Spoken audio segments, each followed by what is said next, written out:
Aló, buenas tardes. Vamos a seguir con la siguiente sesión. Va a moderar Kirsten Sternbruch. Les recordamos que tiene cada uno aproximadamente 10 minutos. Kirsten va a llevar el tiempo y va a mostrarles unas tarjetitas para que ustedes vayan, o sea, estén al tanto de, o la estén mirando. Gracias.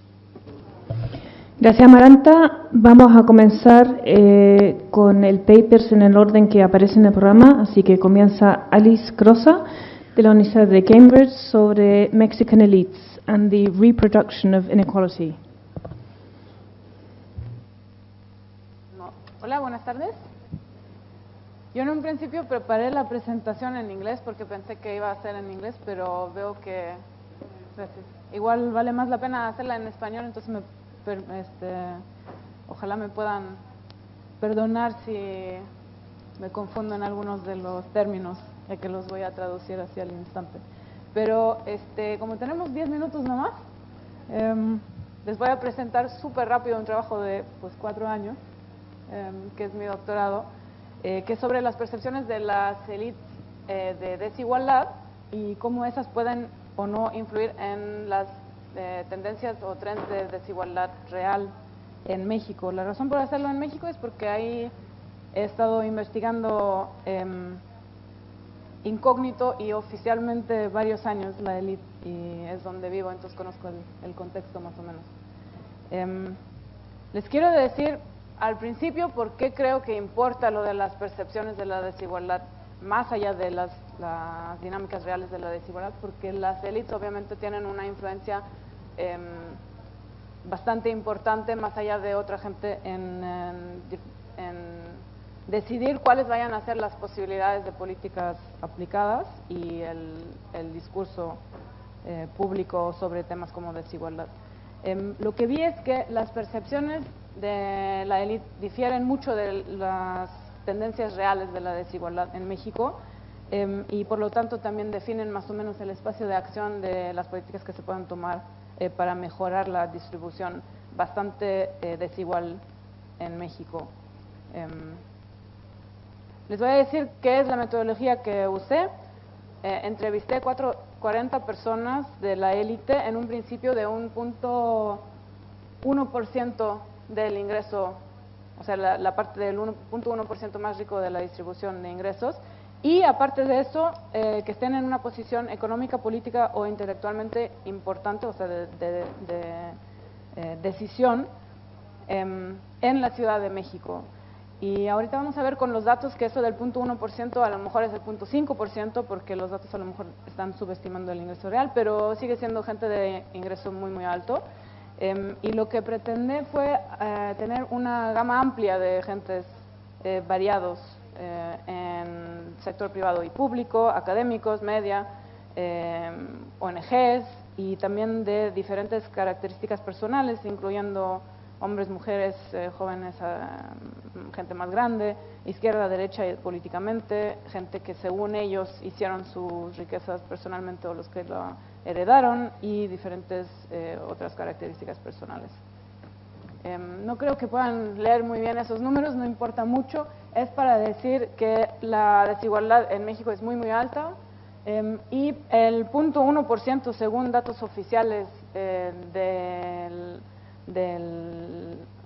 INEGI, que es el Instituto Nacional de Estadísticas, el 0.1% en promedio mensual tiene un ingreso de 415,000 pesos y la mitad yo tomé como cut-off point para mis individuos que entrevisté.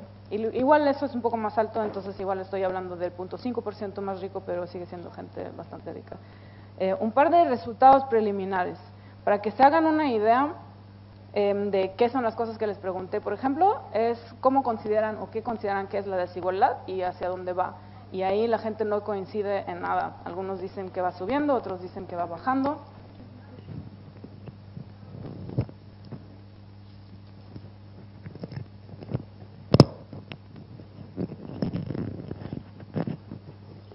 ¿Sí? Muchas gracias. Y todos lo definen de una forma un poco distinta, pero sí hay mucha gente, sobre todo del sector privado, que dice que la desigualdad es un asunto de oportunidades, y eso ya es una o sea, lo importante de la desigualdad no es tanto la desigualdad de resultados, pero más bien de oportunidades, y eso ya nos da unas indicaciones hacia dónde van las definiciones.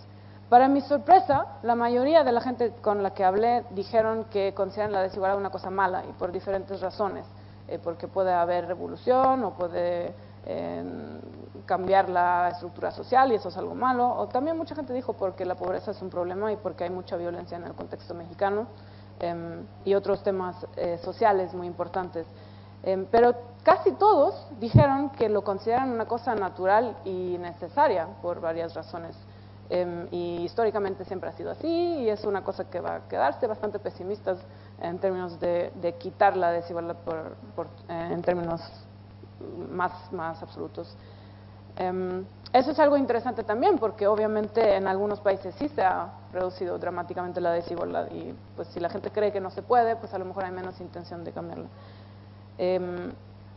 Consecuencias y causas de la desigualdad también varían mucho las respuestas, tiene mucho que ver del background individual de la gente con la que hablé, pero lo interesante es que en términos de qué se podría hacer para mejorar la distribución, todos coinciden que hay que tener mejor educación. Y eso es algo bastante telling también, porque obviamente no cambia el status quo de una jerarquía muy fuerte en una sociedad desigual.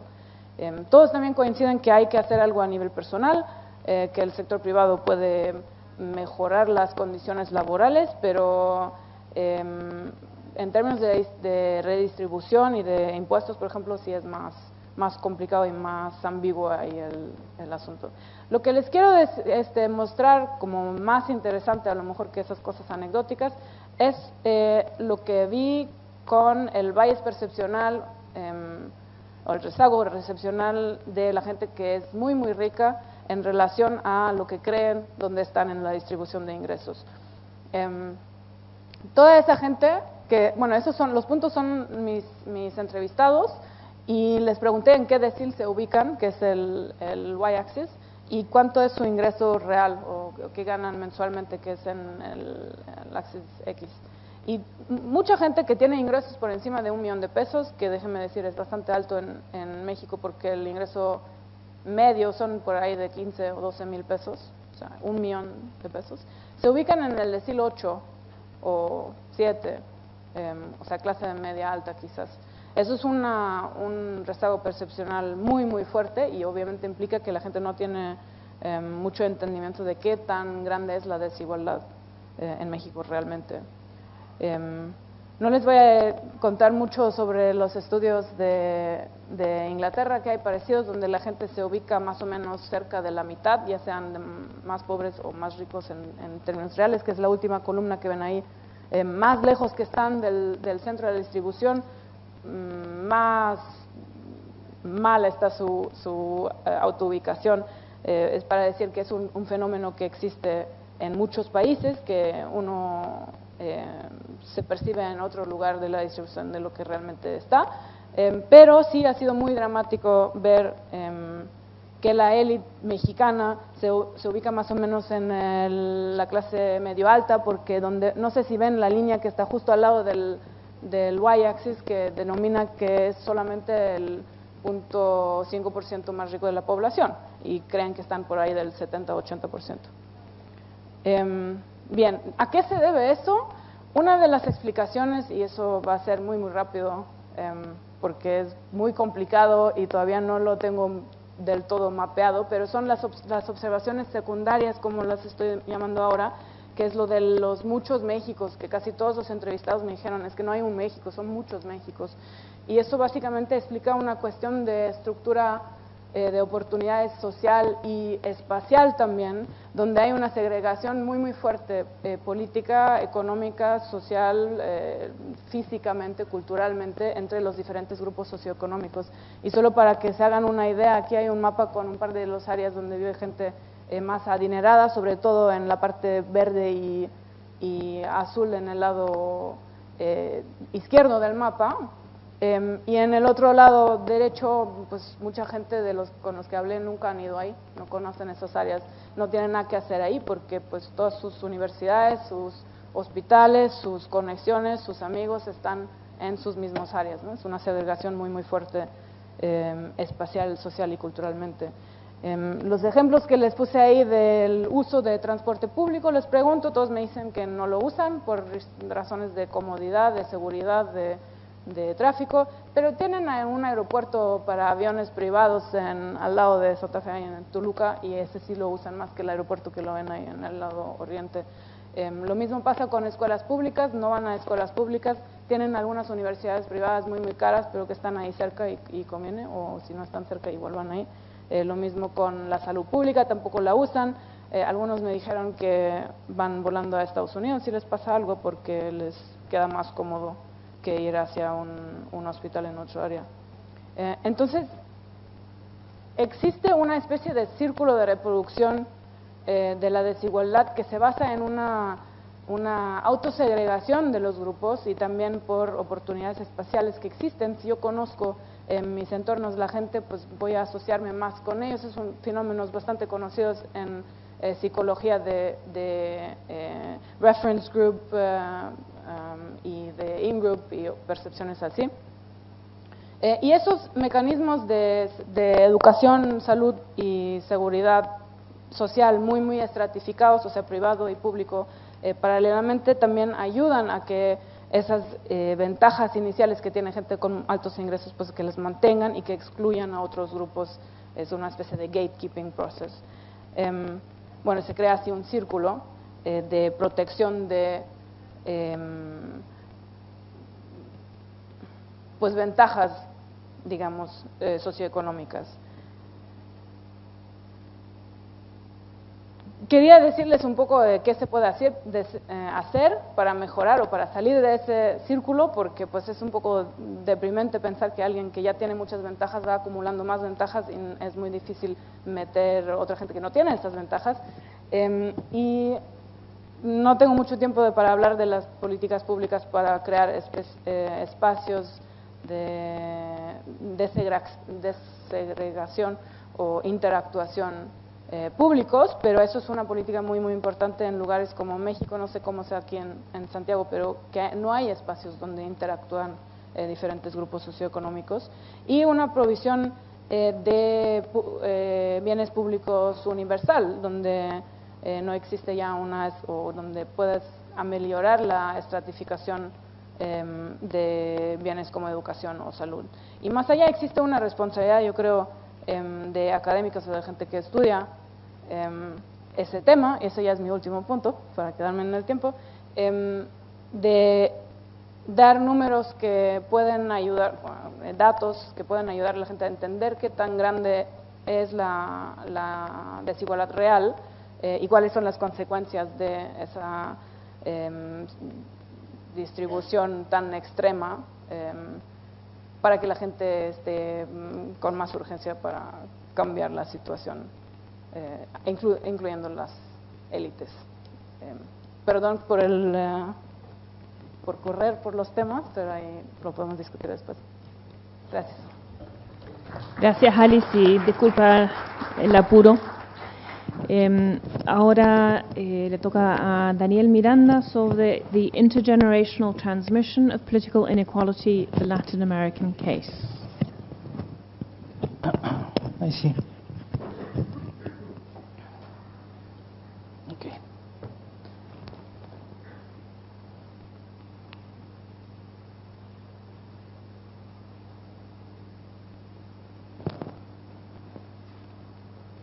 Okay. Buenas tardes. Mi nombre es Daniel Miranda. Lo que les voy a presentar hoy es parte de mi trabajo doctoral, de tesis doctoral. De algún modo esto constituye como el artículo 2 que estoy trabajando, y es un avance, por supuesto es un trabajo en progreso, así que claro, hay algunos resultados que me gustaría discutir y presentar, y hay otras cosas que claramente se pueden seguir avanzando en esta misma dirección. Como dice ahí, trata sobre la idea de la transmisión intergeneracional de la desigualdad política, cómo los padres traducen y traspasan sus ventajas socioeconómicas en ventajas políticas. Y para esto voy a tomar el caso de América Latina, a pesar de que eso de América Latina puede quedarle un poco grande para la muestra que estoy considerando. Son 6 países de un estudio internacional, pero finalmente son un set de países de esta región. Bueno, este es el contenido general. Voy a pasar rápido el tema del problema de investigación en honor al tiempo. Voy a tratar como de dejar la figura y el modelo hipotético que está detrás de esto, más o menos dibujado. Los datos también, si alguien tiene alguna pregunta posteriormente, lo podemos conversar, cuáles son los datos que estoy usando, datos variables métodos. Y me voy a concentrar más en los resultados y la discusión, que es donde yo creo que como que puede ser más generativo como la presentación de hoy. Esto a modo de contexto general y tiene que ver con el típico diagnóstico que hay acerca de desafección política. De hecho, la línea azul es el caso chileno, y si uno le agregara el año de la última elección, esa línea estaría pintada aún más abajo. Y esto es como yo lo probé con todos los países que están en la base de datos de la Fundación IDEA, y Chile presenta como el patrón de desafección más marcado a nivel mundial. Y que de algún modo, si uno mira el patrón de la OECD, es un patrón también en disminución, pero es más tenue. Y a mí me llamó la atención el caso de Sudamérica, que si uno descuenta Chile y toma Sudamérica como patrón general, Sudamérica no presenta este patrón de desafección, sino que al revés. Más bien, uno en las últimas elecciones puede ver como una especie de patrón hacia el alza en términos de participación en las votaciones. Por lo tanto, el típico diagnóstico acerca de la disminución en la participación, al menos es contextual. Uno puede discutirlo. El caso de Chile es como está resultando emblemático, me imagino yo que en algún momento.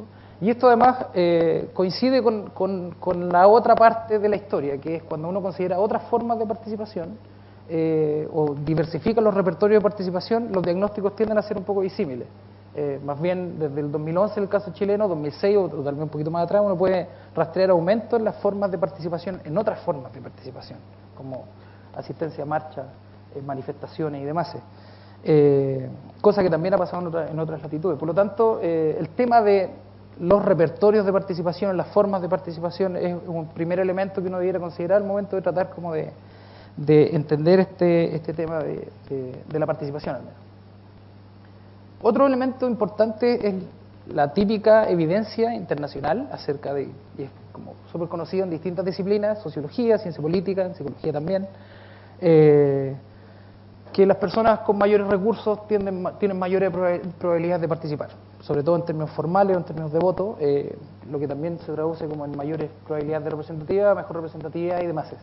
Y de algún modo esto también se traduce en espacios de desigualdad, esa desigualdad interindividual.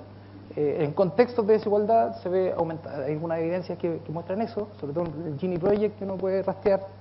Y esto es relevante para el caso de la América Latina, que tiene como dos características muy gruesas que uno puede mencionar inicialmente.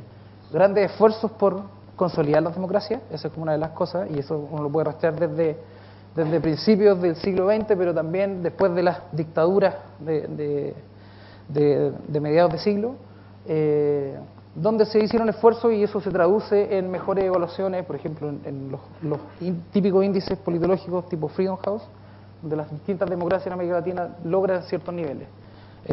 Claro, con ciertos vaivenes, por supuesto, en algunos países, pero... Y por otro lado, un contexto de alta desigualdad, sostenida, inclusive creciente, de acuerdo a algunos reportes. Entonces, de algún modo, América Latina tiende a ser una región como de caso de estudio donde uno puede evaluar esto. Al menos como una primera aproximación. Otro elemento relevante son que los efectos del nivel socioeconómico, las gradientes socioeconómicas, se rastrean desde edades tempranas. De algún modo, las desigualdades, el efecto, lo que yo estoy llamando como efecto intergeneracional, en realidad no lo digo yo, sino que lo ven como autores ya bien renombrados en términos en ciencias sociales, Berber, Schlossman, que tienen varios estudios a propósito de esto, de transmisión intergeneracional, de cómo las ventajas de la familia se traducen en ventajas políticas por distintas vías.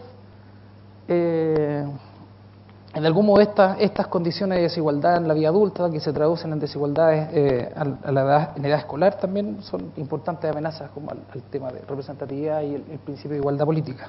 Okay. Bueno, en esto se enfoca mi pregunta de investigación en general, que tiene que ver con el proceso de cómo los estudiantes ubican y aprenden acerca de su posición en el sistema político, en qué medida se relaciona la desigualdad en las fuentes de socialización política con los diferentes tipos de participación ciudadana. Y aquí hay dos elementos. Por un lado, participación ciudadana, más allá del voto, que en este caso se está llamando como participación formal.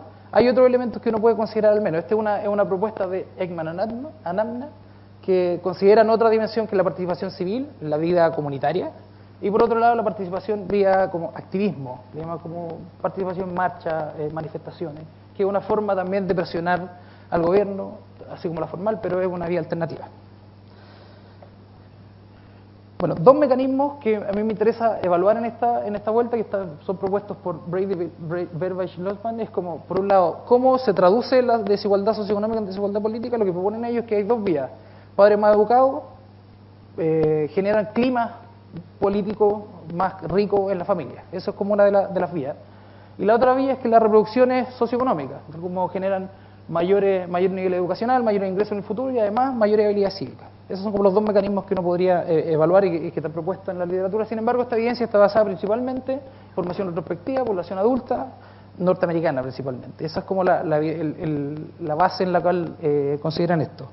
Por lo tanto, otras latitudes requieren como indagación en esa vía. El modelo a evaluar es esto: cómo las características socioeconómicas en un primer momento impactan sobre participación ciudadana, cómo la politización familiar impacta sobre participación ciudadana de distintos tipos, cómo habilidades cívicas impactan sobre participación ciudadana y cómo estas dos dimensiones, politización familiar y conocimiento cívico, también están estratificados vía las formas de posicionamiento social. Los datos son el Estudio Internacional de Educación Cívica y Ciudadana. Esto lo voy a pasar rápido. Participan 38 países, 140.000 enfocados en estudiantes de 15 años. Para el caso de Latinoamérica son 6 países: Chile, México, Colombia, Paraguay, República Dominicana y Guatemala. 22.000 estudiantes, 1.022 escuelas. En este caso las escuelas yo lo estoy tomando como un efecto fijo solamente como control estadístico, nada más. Esta es la batería de participación que yo estoy utilizando, que esto es como la primera parte de mi tesis, es que es como proponer un modelo de medición que considere estas tres dimensiones y evaluar la comparabilidad internacional. Bueno, espero yo enviarlo a publicación pronto, pero de algún modo el testeo de invarianza funciona, lo que asegura como la comparabilidad entre los distintos países respecto de esta batería de participación, que es intención de participación en la comunidad, formal y vía activa. Para este caso, las variables independientes: educación universitaria, estatus ocupacional de los padres y número de libros en el hogar, que serían las variables más bien de estratificación, y la variable de politización familiar son discusión política de los padres, interés político de los padres, y de habilidades cívicas sería una batería de conocimiento cívico que contiene la prueba. Modelo de educación estructural en multinivel, la escuela como control estadístico y los países como efecto fijo para esta aproximación. Resultados generales: vemos que en las distintas dimensiones de participación, los países de Latinoamérica presentan los más altos niveles de participación. Eso es como un primer elemento. Características socioeconómicas sobre participación ciudadana. Voy a pasar rápido esto. Lo que vemos en general es que para la participación formal, las tres formas de estratificación presentan el típico efecto que se ha visto en distintas partes, y el número de libros en el hogar es como el único elemento que uno podría decir que impacta sobre las otras dos formas de participación, la vía civil y la vía activa. Es más, este tiene un impacto negativo. Eso como lo vamos a discutir, lo podemos discutir después. Respecto de estas dos dimensiones, politización familiar y conocimiento cívico, que serían como las formas de transmitir las ventajas, lo que vemos es que la discusión política y el interés de los padres tiene un impacto positivo sobre todas las formas de participación, pero el conocimiento cívico tiene un impacto positivo sobre estas dos, formal y activista, pero negativo sobre la dimensión cívica. Cosa que es contraintuitivo respecto de la evidencia y la hipótesis que uno podría plantear. Estudiantes que saben más sobre el sistema político esperan participar más en la vida comunitaria. Esa es como la evidencia, y una cosa que yo creo que es relevante a propósito de la discusión acerca de cómo se traduce esto en la escuela misma, qué tipo de conocimientos se traspasan. Termino al tiro. Características socioeconómicas: esto también está estratificado y vemos que estas dimensiones, discusión política, interés político y conocimiento cívico, están estratificados. Las tres formas de estratificación impactan sobre esa forma, y esa sería como la vía indirecta a través de la cual los recursos impactan a la participación. Esto es para cerrar. Solo los recursos familiares se traducen en mayores niveles de participación ciudadana, sobre todo en intención, principalmente sobre la participación formal. Los recursos socioculturales presentan un rol relevante para el desarrollo de las tres formas de participación evaluadas. Las ventajas socioeconómicas se traducen en mayor politización y mayor nivel de habilidades cívicas, aunque esto presenta ciertas diferencias relevantes. Para la participación formal, las ventajas se transfieren principalmente por medio de habilidades cívicas, mientras que estas habilidades cívicas son una desventaja para el desarrollo de la participación en el espectro comunitario. Y eso es relevante para el sistema político y educativo sobre todo. Y finalmente la politización familiar, la discusión política sobre todo, es relevante para fomentar la participación en la vida comunitaria y activista, y un poco menos para la vida cívica, para la vida formal, principalmente potenciada por los recursos culturales del hogar. Eso es lo que yo quería presentar. Muchas gracias.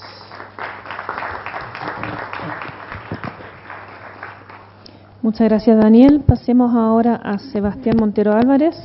The Power of Money, Economic Concentration and Political Concentration in OECD Countries.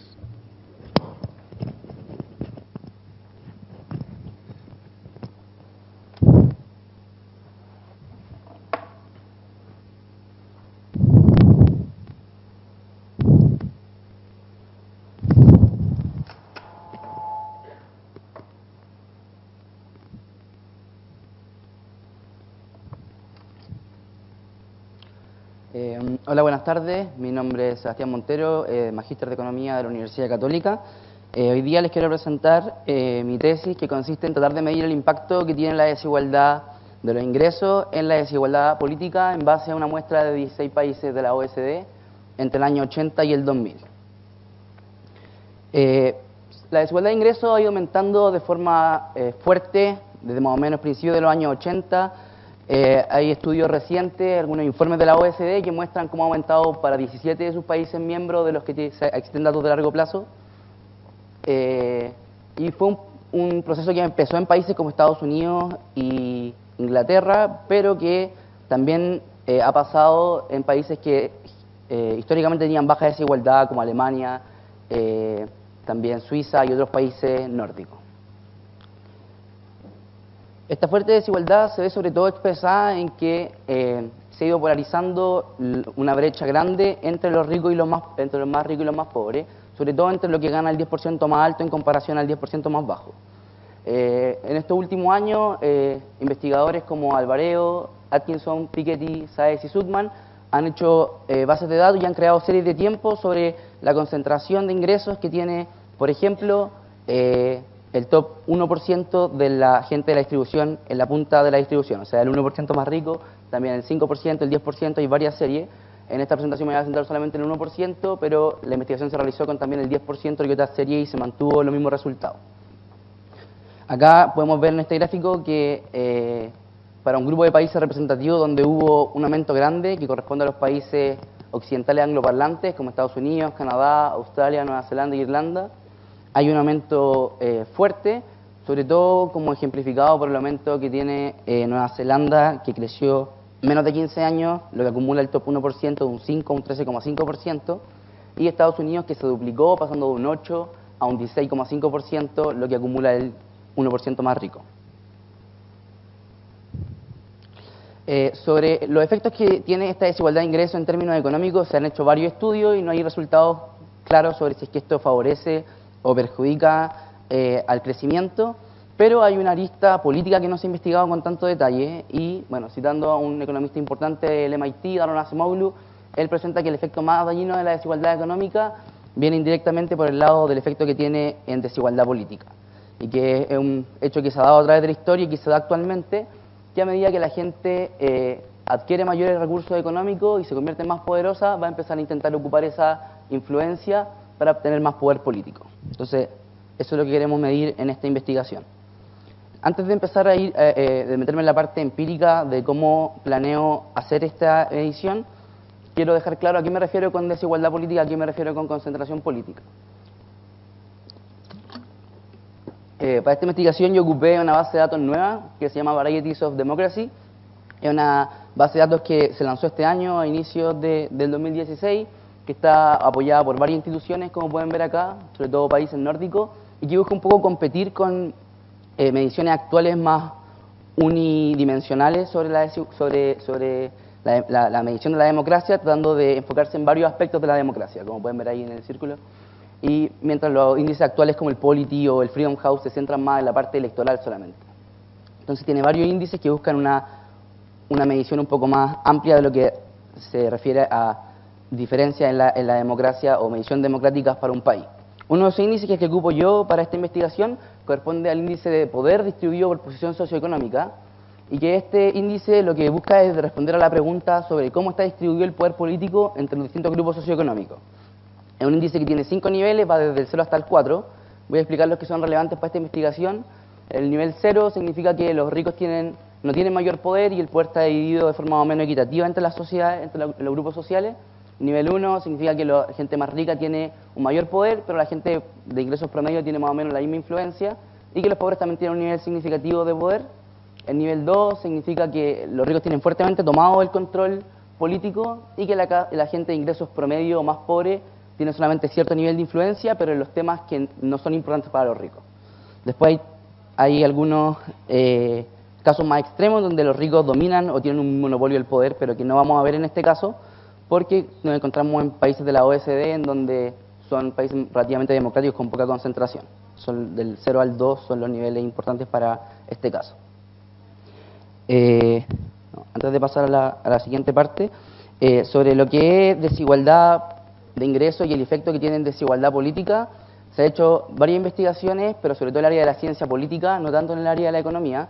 Una investigación bien cercana a lo que yo estoy buscando hacer corresponde a Frederick Salt, que realizó en 2008, donde vio los efectos de la desigualdad política, una investigación bien conocida, donde él encontró evidencia, tiene un fundamento teórico de esta relación y también encuentra evidencia de que aumento de la desigualdad de ingresos genera una disminución fuerte tanto en la participación política, en el interés político y también en la, ¿cómo se llama?, en la frecuencia de la discusión política. En esos tres efectos tiene una disminución. ¿En qué se diferencia lo que voy a tratar de hacer yo, lo que traté de hacer yo? Uno, en las variables, los datos que ocupa para mí las variables relevantes, como yo ya mostré, yo me centro en Top Income Shares y en la base de datos Varieties of Democracy, y también en la especificación o la aproximación empírica que yo busco, que es la segunda parte sobre cómo yo me voy a tratar de basar en esto. Entonces, la aproximación empírica que yo busco, claramente si es que hay un aumento en desigualdad política que le pegue a concentración, o sea, en desigualdad económica que le pegue a concentración política, este grupo político que tiene mayor concentración va a ocupar eso para tratar de influir y tener incluso más recursos. Entonces hay un problema como de una causalidad reversa que puede pegarle, entonces va a ser difícil encontrar efectos causales. Para poder encontrar un efecto causal en esta relación, entonces, lo que yo quiero es encontrar una variable que sea fuertemente relacionada con mi variable explicativa, con la concentración de ingresos, pero que solamente afecte a la desigualdad política, a mi variable dependiente a través de ella y que no se relacione con otras variables, que es una variable instrumental. Entonces, ¿cuál va a ser la que yo ocupo? Existen otras teorías de por qué se ha dado esta desigualdad de ingresos que yo hablé al principio de la presentación. Una de las más prominentes tiene que ver con los cambios tecnológicos que son sesgados a favor de los trabajos que requieren mayores habilidades. En inglés esto se llama Skill Bias Technological Change, y lo que dice esta teoría en simple es que el desarrollo tecnológico y la irrupción tecnológica de las tecnologías de información y comunicaciones durante los 80, como por ejemplo los computadores, son tecnologías que son muy complementarias a trabajos de habilidades altas y sustituyen trabajos de habilidades más bajas. Entonces esto genera un aumento de la demanda relativa de los trabajadores con mayores habilidades, lo que fue así generando una prima por tener mayores habilidades, y esto fue polarizando los salarios de la gente de la parte superior de la distribución y así generando la diferencia de desigualdad que vemos. Obviamente esta es una de las explicaciones plausibles. También otra opción podría ser los fuertes disminuciones en los impuestos que hubo de la gente de ingreso alto, y por eso voy a controlar por ello cuando hago mi regresión. Entonces, pasando a los resultados, me queda poco tiempo, entonces voy a mostrar esto de forma rápida. Aquí se ve la correlación entre las dos variables, se ve que hay una correlación positiva. Voy a saltarme la parte de los mínimos cuadrados ordinarios, pero también se ve una relación significativa del 99%. Y lo que me interesa a mí, que es la parte de la variable instrumental, se ve un efecto grande. Yo aquí controlo por efecto a nivel país y tiempo, y encontramos un efecto significativo al 95% de 0,16. ¿Qué significa el 0,16? Si yo veo los datos, la desviación estándar de la concentración del top 1% es de 2,2 más o menos para mi muestra, y de mi índice de concentración política es de 0,42. Lo que yo encontré es que un movimiento de un 2,2%, lo que acumula el 1% más rico, tiene un efecto de media desviación estándar en mi medida de concentración política. Eso para verlo, y para cerrar con esto ya, un poco más gráficamente, el caso de Suecia, un país con poca desigualdad, vemos que entre el 80 y el 2000 hubo un aumento de un 2% en lo que concentra el primer percentil, y ese aumento también va de la mano, desde mi punto de vista, una relación causal en un aumento en un 0,3% de la concentración política. 0,3 en mi índice. Para entenderlo más claro, en el caso de Estados Unidos, donde hubo un aumento de un 8% más o menos de lo que acumula el primer percentil, se puede ver que eso tuvo un efecto de más o menos cambiar el índice de un 1 a un 2. O sea, como yo dije al principio, en Estados Unidos se pasó en que un ciudadano promedio tenía más o menos influencia parecida a los ciudadanos más ricos y los pobres también, pero a finales de la década, o sea, a finales de los 2000, había una desigualdad de un nivel, un punto superior, en donde la gente de ingresos medios y ingresos bajos tenía influencia solamente en los temas que no le importaban a la clase alta. Eso también realicé harto ejercicio de robustez que me voy a saltar, sobre todo un ejercicio de falsificación importante que prueba la exclusión de mi variable instrumental. Y, como para concluir, se encontró efectos significativos en el estudio que yo traté de realizar. Una cosa importante, eso sí, es que estos efectos solamente se pueden considerar como válidos para estos países que yo utilicé, son 16 países. Entonces sería interesante seguir realizando a lo mejor esta misma metodología cuando haya más datos disponibles. Ahora, por ejemplo, aquí se puede ver en rojo los países para los cuales se está desarrollando la metodología de crear los top income share, como por ejemplo para Chile, que la profesora Claudia Sangüesa mañana presenta la serie que se está creando para Chile. Entonces, a medida que haya más datos disponibles, se podrá testear esta hipótesis y ver si es que se cumple para una mayor cantidad de países. Eso.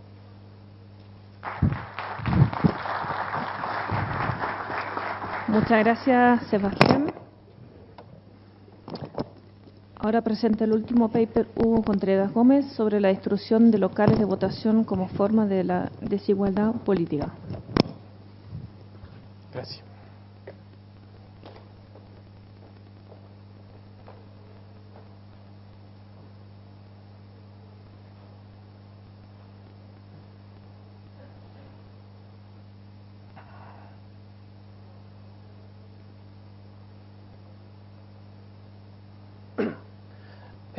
Hola, buenas tardes a todos. Bueno, como señala, nuestro tema se llama distribución de los locales de votación como forma de desigualdad política. Señalar también que nosotros estamos hablando como una forma, una variable también para explicar lo que es la participación o la abstención electoral. ¿Por qué estamos estudiando los locales de votación desde un punto de vista político? Es porque en el último tiempo estamos trabajando temas geográficos en nuestra facultad, principalmente lo que es la geografía electoral, como rama de la geografía política, ¿ya? Este tipo de línea de investigación lo que hace es investigar patrones electorales en el espacio, principalmente cómo se distribuyen las distintas unidades geométricas en el espacio, ya sean puntos, polígonos o líneas. En nuestro caso estamos estudiando la distribución de los locales de votación como puntos de distribución en el espacio, ¿ya? En un contexto de estadística espacial, señala que estos puntos en una unidad de superficie pueden presentar tres tipos de patrones, ya sean concentrados, aleatorio o regular. Concentrado, como dice la palabra, donde se genera un clúster, una concentración de puntos en el espacio. Aleatorio, donde no hay ningún tipo de estructura, o sea, puede ser concentrado o un patrón disperso al mismo tiempo. Y regular, donde la densidad es constante, o sea, cada punto es equidistante prácticamente entre ellos. En este caso, ¿por qué nosotros estamos estudiando la distribución de los locales de votación como medida de desigualdad? Puesto que el patrón que hay en cada una de las comunas del Gran Santiago, señala que estamos estudiando el Gran Santiago, es bastante desigual. Hay comunas donde se concentran los locales, hay comunas donde son dispersas, ¿ya? Esto genera desigualdad. ¿En qué sentido? Que si yo quiero hacer un modelo óptimo de asignación del local de votación a los electores, voy a generar una desigualdad, puesto que hay personas que tendrían que estar, o estarían, mejor dicho, a una mayor distancia del local respecto de otras. Ahí está la medida de desigualdad que estamos evaluando en este caso. Y al mismo tiempo la estamos evaluando bajo un contexto como de abstención. ¿Por qué? Porque una persona que vive muy lejos de su local de votación tendría menos posibilidades o menos probabilidades de ir a votar por la distancia a la cual le queda. Obviamente esto en un caso teórico, no estamos considerando los problemas que hay con una persona que vive en una comuna está inscrita en otra, ¿ya? Esto es dentro de la misma comuna.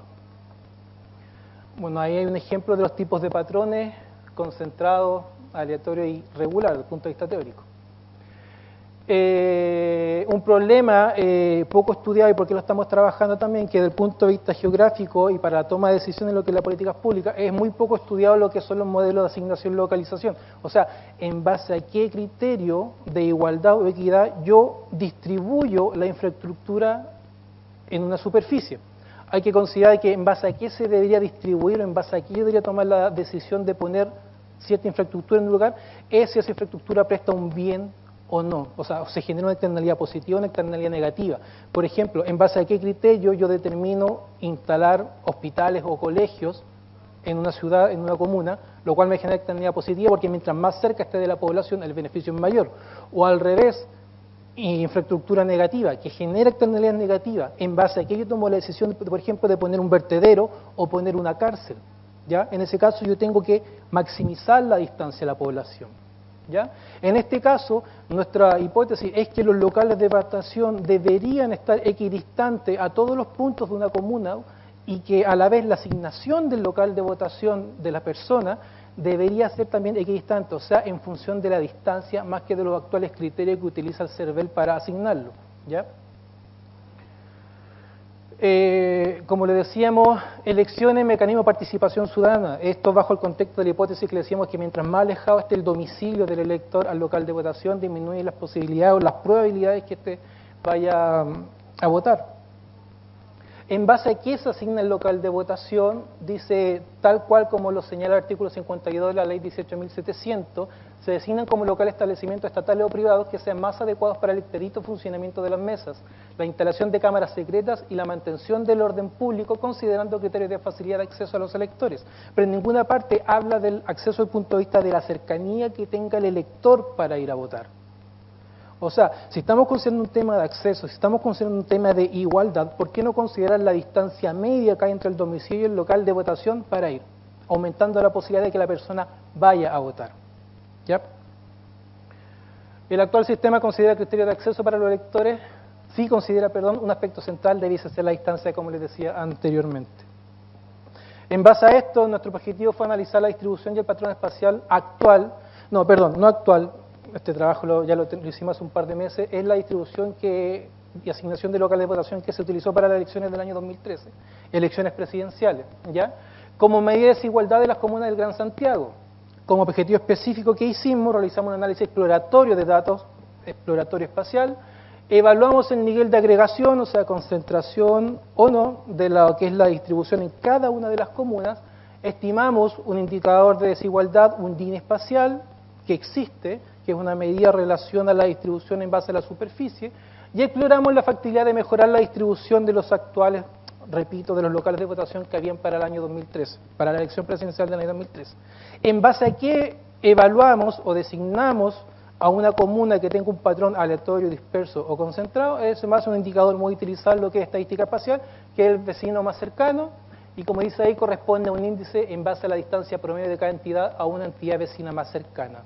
Esto es un contraste que se contrasta con una distribución concentrada hipotética. ¿Por qué concentrada? Es una distribución normal, tal cual está ahí.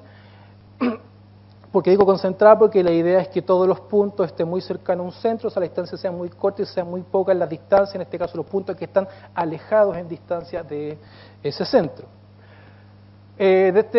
Bajo este contexto también hay que considerar el tema de la superficie de las comunas, puesto que el patrón o se puede concluir de manera distinta lo que es cada patrón en función de lo que es la superficie. Como ustedes ven ahí las dos figuras, A y B tienen la misma distribución prácticamente, pero la superficie es distinta. Por lo tanto, en el dibujo A podría ser disperso o aleatorio y en el B es absolutamente concentrado.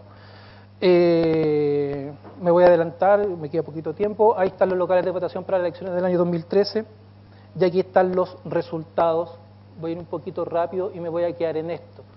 Se observa principalmente lo que tienen un patrón agregado o concentrado son las comunas de la periferia. ¿Por qué? Porque son comunas, según nuestra hipótesis, uno, que tiene una mayor superficie rural, si se dan cuenta las del Lo Barnechea, Las Condes, son comunas que tienen mucha superficie, que es cerro, por lo tanto obviamente los locales están concentrados en la parte urbana, que es la parte que está más baja, ¿ya? Alguien preguntará, sí, pero si tengo mucha superficie, obviamente que está concentrado. Nosotros realizamos el análisis que es generar una superficie corregida, que es eliminar toda la superficie que corresponde a cerro, ¿ya? Por lo tanto, así y todo sigue siendo significativamente concentrado. ¿Y esto por qué? Como les decíamos, estas comunas de la periferia han crecido hacia la periferia, pero los locales de votación se han mantenido, no se han generado nuevos locales de votación en las nuevas poblaciones que se han creado, ¿ya? Ahora, lo mismo, lo que es un coeficiente de Gini, el Gini espacial nos dio de 0,69, lo que es una medida que indica la concentración. Para terminar, decíamos que hicimos una propuesta de asignación de locales. Aquí tenemos como ejemplo la comuna de Pedro Aguirre Cerda, que presenta un patrón regular. Como ustedes ven, que se optimiza solamente por distancia al local de votación más cercano. Al tener una distribución regular, prácticamente las distancias son las mismas. De cada dirección, en este caso que son los polígonos, los centroides de las manzanas, a cada local. En la figura de al lado, los triángulos amarillos representan colegios. ¿Ya? ¿Por qué pusimos como colegio? Como una alternativa a generar nuevos locales de votación. Si se ve, se puede generar una nueva distribución. En este caso tenemos la comuna de Macul, que presenta un patrón aleatorio, y aquí se empieza a ver que ya existen manzanas o domicilios que presentan una mayor distancia a los locales de votación. Pero esta es la más importante, que tenemos como ejemplo la comuna de Estación Central. Si se ven, está muy concentrado los locales de votación al centro de la comuna, quedando toda la periferia ¿cómo decirlo?, de una manera desigual, no teniendo locales cerca para ir a votar. Todas las personas que viven en la periferia tendrían que caminar o acercarse una mayor distancia para tener que ir a votar en comparación con las personas que viven al centro. Ahora, si ustedes ven la figura de al lado, hay colegios suficientes como para asignarlos como locales de votación para mejorar la equidad en lo que es la asignación. O sea, que las personas tengan una distancia promedio equitativa para poder ir a sufragar. Conclusiones: comunas que presentan una distribución agregada de sus locales de votación son principalmente aquellas que están en la periferia del Gran Santiago. La concentración de sus locales de votación puede deberse a que estas comunas son las que han presentado una mayor expansión del territorio. Un detalle que no señalé acá, que no necesariamente son las que están en la periferia, por ejemplo la comuna de Ñuñoa también nos da concentrada. ¿Por qué se da como concentrada? Porque principalmente el 60% de las mesas están asignadas a un local de votación, que es el Estadio Nacional. O sea, prácticamente en un local yo distribuyo el 60% de los electores, ¿ya? O sea, no solamente un tema de superficie.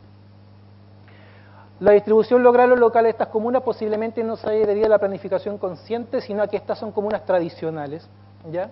Una distribución agregada y aleatoria de los locales de votación es una medida de desigualdad social, pues en esta situación la ubicación de los locales no es equidistante de los electores. Como les decíamos, cuando es concentrada, las personas tienen que desplazarse aún más para ir a votar. El coeficiente de Gini 0,69, lo que nos dice que es concentrado, o sea, hay una desigualdad espacial en lo que es la distancia para ir a sufragar. Y finalmente, que existe la posibilidad de hacer una asignación óptima de locales de votación, hay infraestructura suficiente, pública como en los colegios, como privada, para poder hacer una asignación equidistante a todos los domicilios. Y eso, gracias.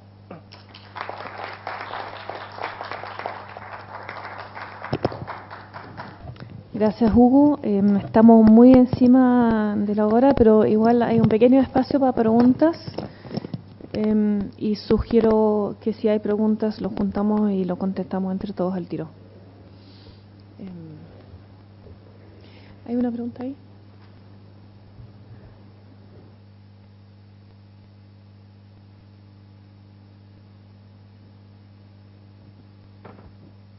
Hola, buenas. Mi pregunta es para Daniel respecto al estudio que él va haciendo, digamos, de esta como desinterés en participar del ámbito político. ¿De qué forma influye o fue considerado el hecho de cambiar en la participación formal, que básicamente tiene que ver con el voto, pasar de un voto obligatorio a un voto voluntario? Porque creo que influye harto eso, y cómo eso a lo mejor sucede en algunos países y no en otros de la muestra que se analizó. ¿Más preguntas? ¿Sí? Acá adelante también hay una pregunta. Hola, Matías Garretón del COES y de la Universidad Adolfo Ibáñez. Tengo dos preguntas, una para Sebastián y otra para Hugo. Para Sebastián, bien corto, si podrías, te fuiste un poco súper rápido en la parte metodológica, entonces si podrías explicar un poco mejor cómo se construye tu variable de concentración política. ¿Ya? No me quedó muy claro de dónde viene, qué sé yo, de las transformaciones que correspondan para hacerla. Y a Hugo, que creo que igual faltan como elementos, porque, por ejemplo, no se considera la distribución de población, le decía, porque si yo tengo población muy concentrada y locales muy concentrados, a lo mejor es una buena situación, o tiempos de viaje, por ejemplo, el Estadio Nacional puede ser súper accesible en transporte público, por ejemplo. Entonces, no sé qué tanto podrían variar estas desigualdades si se toma una consideración más realista, tanto de dónde está la población como de la accesibilidad de los locales. Ya la última pregunta acá, Eugenio, adelante.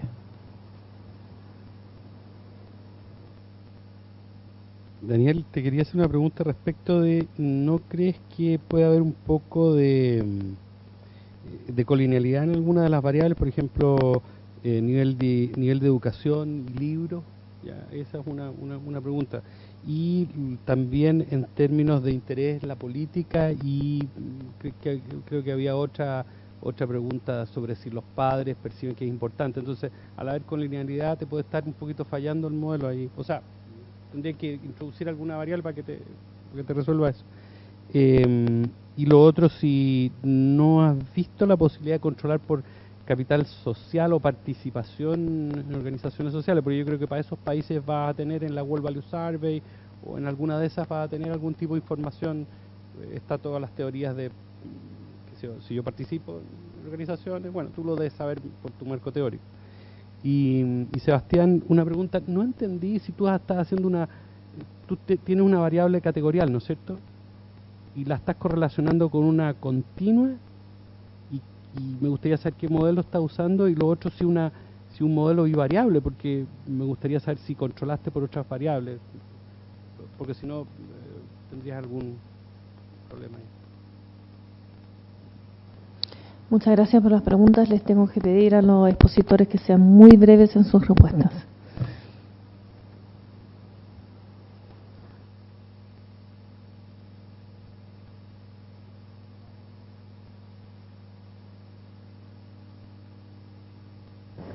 Ahí sí, ya.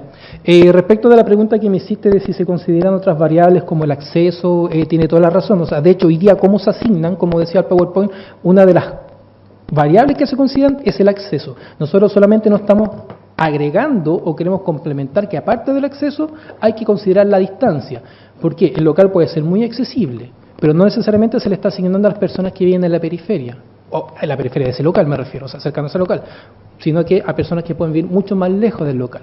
Por lo tanto, el acceso, ¿hay que considerarlo como una de las otras variables? Sí, hay que considerarla. Lo segundo que tú me preguntabas respecto a la capacidad, ¿fue algo así la pregunta?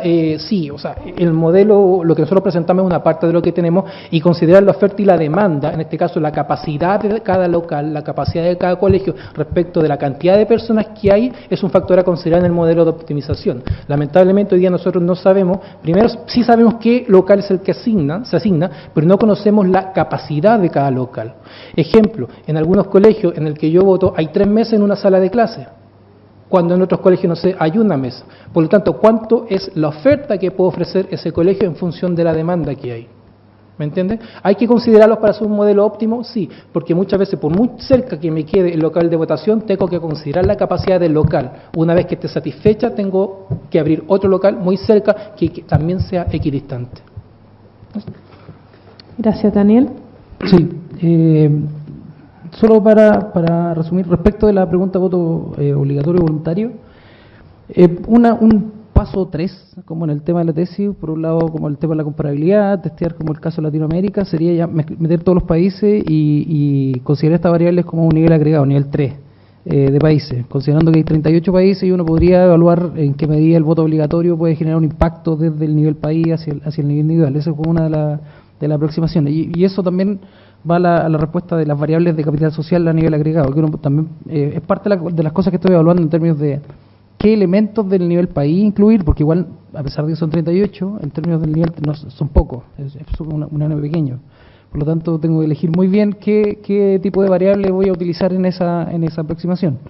Respecto al tema de la colonialidad, efectivamente, las variables de nivel socioeconómico presentan alto nivel de correlación, pero testeos como inflación de varianza muestran que como que no son problemáticos, a pesar de que el mismo estudio usa estas tres variables como un indicador único, Yo lo que he visto es que los libros se relacionan mucho menos con los otros dos que los otros dos entre ellos. Cosa que también genera problemas para el indicador típico de nivel socioeconómico que se reporta en la misma base. Y respecto de la discusión política, número libre, interés político de los jóvenes, claro, todo es reportado por los estudiantes. Entonces hay algo de endogeneidad ahí que de algún modo, lo único que uno podría considerar que no es endógeno en esta base es el reporte acerca de la familia, que pasó antes. Pero todo el resto son estudiantes reportando acerca de sus condiciones. Yo diría que es parte como de las debilidades del estudio y que eventualmente es como parte de elemento a discutir. Ahí es un elemento al menos a considerar como una debilidad, efectivamente. A pesar de que, como decía, los testeos de inflación de varianza consideran que esto se mantiene como de rango aceptable para poder interpretar los resultados. Eso. Gracias, Sebastián. Bueno, una pregunta súper importante, ¿cómo se construye la variable de desigualdad política? Es una parte importante de la tesis también, bien largo, por eso no lo expliqué con tanto detalle, pero en simple lo que puedo explicar es que esta base de datos nueva que yo hablé, Varieties of Democracy, construye este índice en base a la opinión de 5 a 10 expertos más o menos por país, que son personas calificadas, que tienen información como desde adentro del país, que dan un rating en relación a esta pregunta que se planteó entre las categorías que yo nombré. Ellos reportan el rating, el nivel que ellos creen que es para el año país específico y también el nivel de confianza que tienen. Y esto se junta con una metodología de Item Response Theory que después genera un intervalo lineal que es continuo en relación a la segunda pregunta. Entonces se genera un intervalo continuo y están todas las opciones en la base de datos. El intervalo está continuo, está en niveles. Yo ocupé el intervalo continuo para que fuese más simple compararlo con el de desigualdad de ingreso, que también es continuo porque es un porcentaje de concentración. Y bueno, hay hartas cosas que se realizan, hay codificadores que son laterales, entonces se va comparando que no haya como problemas en que haya sesgos como de los expertos que están calificando esto. Y bueno, ahí se trata como de capturar cómo está este concepto latente, y es como súper difícil, pero a través de lo que opinan los expertos y cómo se mezcla con esta metodología de Item Response Theory. Y en base a eso se genera este intervalo, y la segunda pregunta, intervalo que es continuo entre 0, de hecho es entre menos 3 y 3, tiene una linealización que después yo pasé a la categoría de la que hablé, y el modelo al final, entonces, un modelo de mínimos cuadrados en 2 etapas, el que mostré ahora, una variable instrumental, mínimo cuadrado en 2 etapas, y ocupo controles que controlo por distintas variables que podrían ser importantes en la concentración del poder político, que no quiero omitir, como por ejemplo, traté de ser lo más como sencillo posible, pero controlo por PIB per cápita, que es como un nivel como de ¿cómo se llama?, del desarrollo de un país que podría ser importante en la concentración política que tiene el país como un todo, y por el nivel educacional promedio que tienen los ciudadanos del país. Esos dos controlos, y también otra súper importante, controlo por el nivel de impuestos que existe para la clase alta, que también podría ser otra, como dije al principio, que podría ser otra causa importante de por qué hay concentración en la política. Entonces, son los 3 controles que ocupo, hay hartos más que ocupé, pero que no eran relevantes, no tenían impacto, y en base con esos controles ocupo, ¿cómo se dice?, hago un modelo en 2 etapas, ocupando la variable instrumental, que es lo que presenté. Aparte también hago la primera, la parte con mínimo cuadrado ordinario, y también dan resultados significativos. Eso. Ya, muchas gracias a todos. Terminamos casi a tiempo. Gracias a todos por asistir al panel.